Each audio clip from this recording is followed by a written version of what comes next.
엔비디아 훈풍은 하루도 가지 못했습니다. 장 초반 엔비디아의 어닝 서프라이즈에 2% 가까이 오르던 증시는 기술주를 중심으로 차익 실현 매물이 나오면서 하락세로 급반전했는데요. 여전히 AI 버블에 대한 우려가 남아있고 또 금리 인하에 대한 모멘텀도 약해지면서 시장의 상승 동력을 찾지 못하고 있는 것으로 보입니다. 마감상 보면 오늘 다우지수가 0.84% 주저앉았고요. S&P 500 지수와 나스닥 지수도 각각 1.56%, 2.16%로 급락했습니다. 장초반 모두 오르던 시총 상위 종목도 일제히 하락세로 전환했습니다. 특히 5% 넘게 급등하던 엔비디아는 3% 넘게 하락 마감했는데요. 젠스망 CEO는 AI 버블은 없다고 단언했지만 투자자들은 앞으로도 이 수익승이 계속 유지될 수 있을지에 대한 우려를 표했습니다.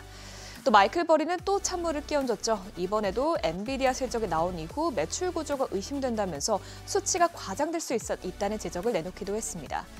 다만 전문가들은 이번 실적 자체에 대해서는 대부분 긍정적으로 평가했는데요. 외가에서는 잇따라 엔비디아의 목표 주가를 상향 조정한 것으로 알려졌고요. 또 개별 호재도 있었습니다. 트럼프 대통령이 엔비디아의 AI칩 수출 제한에 관한 법안을 불가하기 위해 압박하고 있다는 소식이 나오면서 중국 시장 진출에 다시 청신호가 켜졌습니다. 하지만 이 같은 조치는 마이크로소프트와 아마존과 같은 기업들에게는 불리한 조치인데요. 이 소식에 MS 주가는 오늘 1.6% 빠졌고요. 아마존도 2.49% 내렸습니다. 시총 6위부터도 보면 장초반 급등하던 반도체주들이 대부분 약세를 보이면서 브로드컴이 2% 넘게 빠졌고요. 금리에 민감한 테슬라도 2%대 하락세를 기록했습니다. 그나마 대표적인 가치주로 꼽히는 버크셔 헬스웨이만 소폭 상승세로 마감했습니다. 오늘 시장이 이렇게 크게 하락한 데는 금리 인하 전망이 불투명해진 것도 한몫했습니다. 최근 금리 인하를 두고 연준위원들의 의견이 분분한 데다가 오늘 나온 지표들 역시 금리 인하의 긴급성을 가리키지 않고 있어서인데요. 비농업 고용보고서부터 보면 9월 신규 고용 건수는 11만 9천 건을 기록하면서 예상치보다 2배 넘게 많이 나왔습니다. 실업률은 4.4%로 전달 대비 소폭 상승했는데요.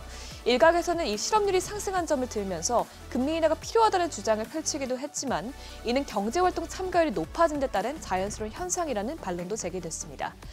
또한 지표들이 일관된 방향을 보여주지 않는다는 점 자체가 연준위원들의 신중한 접근을 강화할 수 있다는 분석으로 이어졌습니다. 또 신규 실업수당 청구 건수도 여전히 낮은 수준에서 유지되고 있습니다. 지난주 실업수당 청구 건수는 22만 건으로 나오면서 한 주 전보다 8천 건 줄어들었고요. 시장 예상치도 밑돈 것으로 나왔습니다. 물론 계속 실업수당 청구 건수는 197만 4천 건으로 나오면서 새 일자리를 찾지 못하는 사람들은 늘고 있는 것으로 보이는데요. 다만 이 지표 또한 금리 인하의 불씨를 키우기에는 역부족이었습니다. 이런 가운데 ISM 제조업지수의 선행지표 역할을 하는 필라델피아 제조업지수는 마이너스 1.7을 기록하면서 위축 국면을 계속 이어간 것으로 나왔습니다. 세부 항목을 보면 신규 주문지수와 출하지수가 마이너스로 돌아서면서 전반적인 수치가 부진하게 나왔습니다. 다만 고용지수는 증가세를 보였고요. 특히 기업들의 지불 가격 지수는 큰 폭으로 오르면서 인플레이션이 여전히 문제라는 점을 나타냈습니다. 실제로 연준위원들도 여전히 인플레이션을 이유로 금리 인하에 주저하는 모습을 보이고 있습니다. 우선 마이클 바 연준이사는 간밤 연설을 통해서 인플레이션이 여전히 3% 수준에 머물러 있기 때문에 통화 정책을 신중하게 운영해야 한다고 말했고요. 또 클리블랜드 연은의 베스 해맥 총재 역시 9월 고용 데이터는 시차로 인해 의미가 다소 퇴색했다면서 노동시장을 부양하기 위한 금리 인하는 인플레이션을 더 오래 지속시킬 수 있다고 우려했습니다.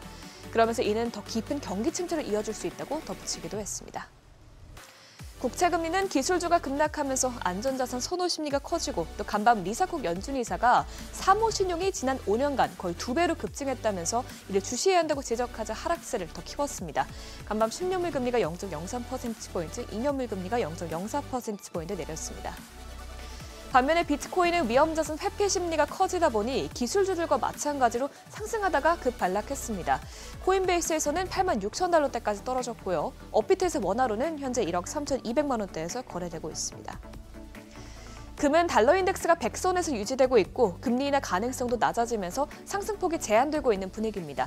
금선물 오늘도 0.18% 소폭 내리면서 온스당 4,076달러에서 거래가 마감됐고요. 마지막으로 국제유가는 우크라이나 전쟁 종식 기대감이 이틀 연속으로 하락했습니다. 간밤 우크라이나는 미국 측으로부터 러시아의 평화 구상안 초안을 전달받았으며 미국과 협의할 준비가 돼 있다고 밝혔는데요. 이 소식에 WTI는 오늘도 60달러 밑에서 거래를 마쳤습니다. 지금까지 굿모닝 마켓이었습니다.